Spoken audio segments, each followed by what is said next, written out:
Hello, welcome to my channel. আশা করছি আপনারা সবাই ভালো আছেন। আজ আমি দোকানের মতো একদম পারফেক্ট ডাল পুরি রেসিপি আপনাদের সাথে শেয়ার করব। আর এতে যে ভাজা মশলাটা দেয় সেটা রেসিপিও আমি দিয়ে দিচ্ছি। তো ভাজা মশলার জন্য প্রথমেই একটা ফ্রাইং প্যান গরম করতে দিয়েছি। তার মধ্যে গোটা ধনে, জিরে আর মৌরি সবই আমি 1 চামচ করে নিয়েছি। খুব ভালোভাবে এটাকে ভেজে নিতে হবে যতক্ষণ এর থেকে একটা হালকা সুগন্ধ আসছে। তারপর এটাকে গুঁড়ো করে নিয়েছি, তাহলেই আমার ভাজা মশলা রেডি হয়ে গেছে। এরপর আমি 1 কাপ ছোলার ডাল নিয়েছি, এটা আমার আগের রাত থেকে ভেজানো ছিল। তার মধ্যে সামান্য পরিমাণ আদা আর লঙ্কা কুচি দিয়েছি, স্বাদ মতো নুন, চিনি আর একটু হলুদ গুঁড়ো আর সামান্য পরিমাণ হিং দিয়ে এটা একটা থিক পেস্ট বানিয়ে নিয়েছি। চেষ্টা করবেন এটা জল না দিয়ে পেস্ট বানাবার, যদি প্রয়োজন পড়ে তো সামান্য জল দেওয়া যেতে পারে। ডালের পেস্ট রেডি হয়ে গেছে।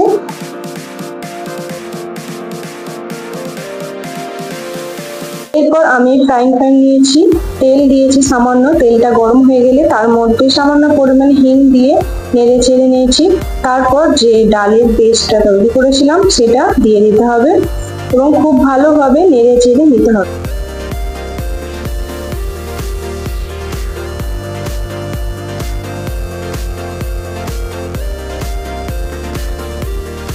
এটাকে সমানে নাড়তে হবে যেন নিচে লেগে না যায়।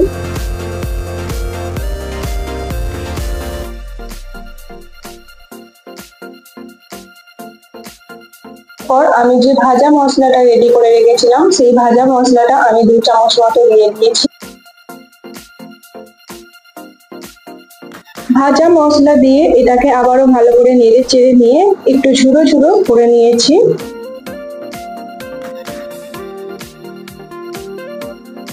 ডালের পুরটা আমার রেডি হয়ে গেছে। এবার এটাকে আলাদা পাত্রের মধ্যে ঢেলে ঠান্ডা করতে দিয়েছি। পুরটা ঠান্ডা হয়ে গেলে হাতে করে একটু ভেঙে ঝুড়ো ঝুড়ো মতো করে নেবেন।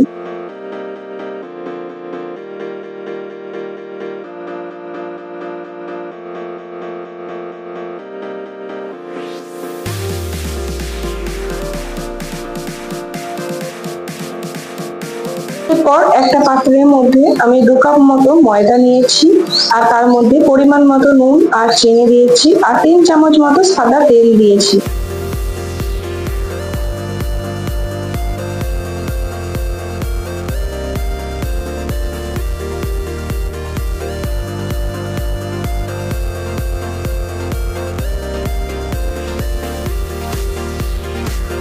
অল্প অল্প করে জল দিয়ে আমি এটাকে মেখে নিয়েছি।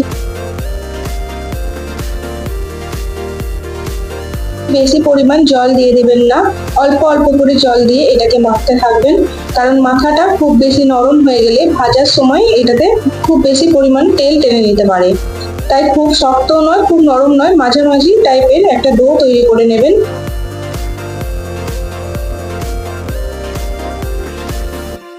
আমি 1 চামচ মতো তেল দিয়ে এটাকে রেস্টে রেখে দিয়েছি প্রায় 30 মিনিটের মতো।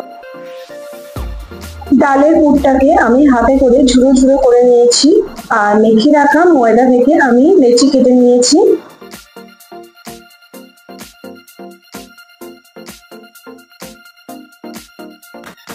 আপনারা নিজেদের ইচ্ছে মতো লেচির সাইজটা ছোট বড় করে নিতে পারেন।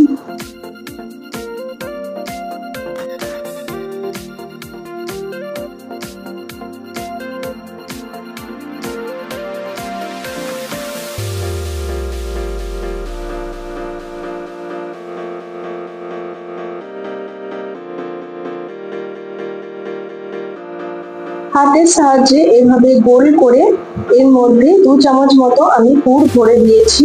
ঠিক আমি যেরকম ভাবে করছি সেরকম ভাবেই আপনারা করবেন, তাহলে দেখবেন ফেটে যাবে না আর পুরো বেরিয়ে আসবে।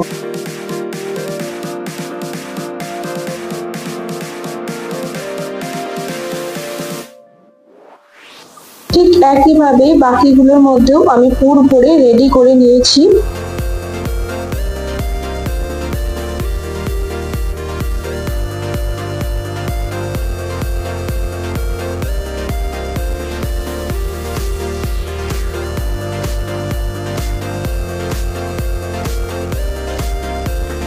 এরপর একটা লেই নিয়ে কিছুটা শুকনো ময়দা দিয়ে বেশ গোল করে বেলে নিয়েছি।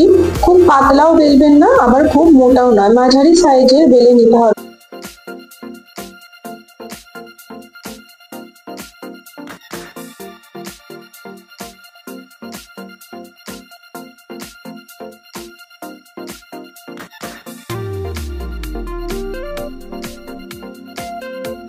বাকিগুলো আমি ঠিক একইভাবে বেলে নিয়ে রেডি করে নিয়েছি।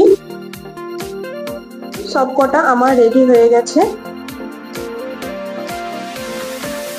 এরপর কড়াইয়ে তেল গরম হলে একটা করে দিয়ে দিয়েছি আর উল্টে পাল্টে লাল করে ভেজে নিয়েছি।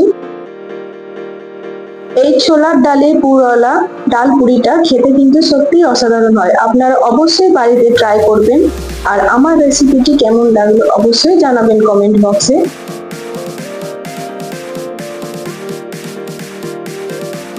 একে একে সব ডাল পুরিগুলো আমি ভেজে নিয়েছি।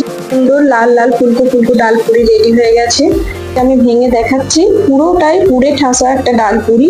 আর খেতে কিন্তু এটা সত্যিই খুবই সুন্দর লাগে। পুরে ঠাসা এই ডাল পুরিটা শুধুই খেতে এত সুন্দর লাগে যে কোনো কিছুর প্রয়োজনই পড়ে না এর সাথে। আমার রেসিপিটা কেমন লাগলো অবশ্যই কমেন্ট বক্সে জানাবেন। আর আমার চ্যানেলটা please like, subscribe and comment করবেন।